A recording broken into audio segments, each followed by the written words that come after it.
வீட்டு கஷ்டத்தினால உழைக்கிறவன் அங்கே ஒரு சின்ன பாட்டு தான் அதில் வீடியோ காட்டியிருக்கிறாங்க. வாங்கிட்டு போய் அங்கே எதிர்க்கோ ஒயின் ஷாப் எதிர்க்கவோ ஒரு பிள்ளை இருந்துருக்குது. அந்த பிள்ளைல வச்சு தனியாக ஆள் அவன் ஃபீலிங் போட்டு பிடிச்சிருக்கான். வீட்டில் வந்து நான் கேட்பேன், அவன் ஒய்ஃபு கேட்பேன், யார் வெளியில் அவன் பண்ணியிருக்கான். அந்த மாதிரி அதை வந்து மம்டியில் வந்து போலீஸ் வந்து வீடியோ எடுத்துன்னு வந்து மறுநாள் அன்றைக்கே அவனை புடிச்சுன்னு போய்க்கிறாங்க.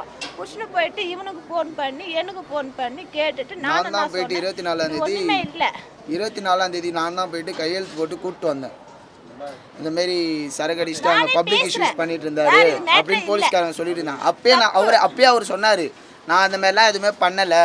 இவர் கூலிக்கு போகிறப்ப இன்னொருத்தவங்க கூலி ஆளுங்க இருக்கவோ இவர் வேகமாக செய்யறதுனால இன்னொருத்தவங்களுக்கு வேலை தட்டுப்படுது. அந்த ஓனர் என்ன தப்பாக, அதாவது அவர் எதை சொன்னார் என்ன தெரியாது. இவர் வேலையை செஞ்சுட்டு இருந்திருக்காரு.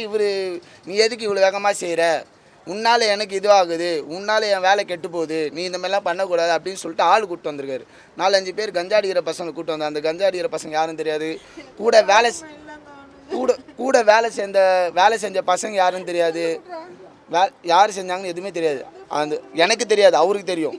இப்போ அவருக்கு தான் எல்லாமே தெரியும். அது சரி, எல்லாமே ஆளை வச்சு அடிச்சிட்டாங்க. அவரால் முடியல, அங்கேருந்து தப்பிச்சு போயிட்டார். தப்பிச்சு போயிட்டு போலீஸ் ஸ்டேஷனில் கம்ப்ளைண்ட் கொடுக்க போயிருக்காரு. கம்ப்ளைண்ட் கொடுக்க போன இடத்துல இவ்வளோ எல்லாத்தையுமே எல்லா டீட்டெயில்ஸையும் சொல்கிறார். இப்போ நான் சொன்னதில் எல்லாமே அவர் என்கிட்ட மட்டும் தான் சொன்னார். ஃபஸ்ட்டு ஸ்டார்டிங்கில் நான் உங்ககிட்ட சொல்கிறேன். இந்த எல்லா டீட்டெயில்ஸும் போலீஸ்காரங்கிட்ட சொன்னால் அவங்க கம்ப்ளைண்ட் எடுத்துக்கல. முட்டு சந்தில் பூந்து கூப்பிட்டு போ அப்படின்னு சொல்லி நான் தான் ஓட்டு போனேன் வேசார்படியில்.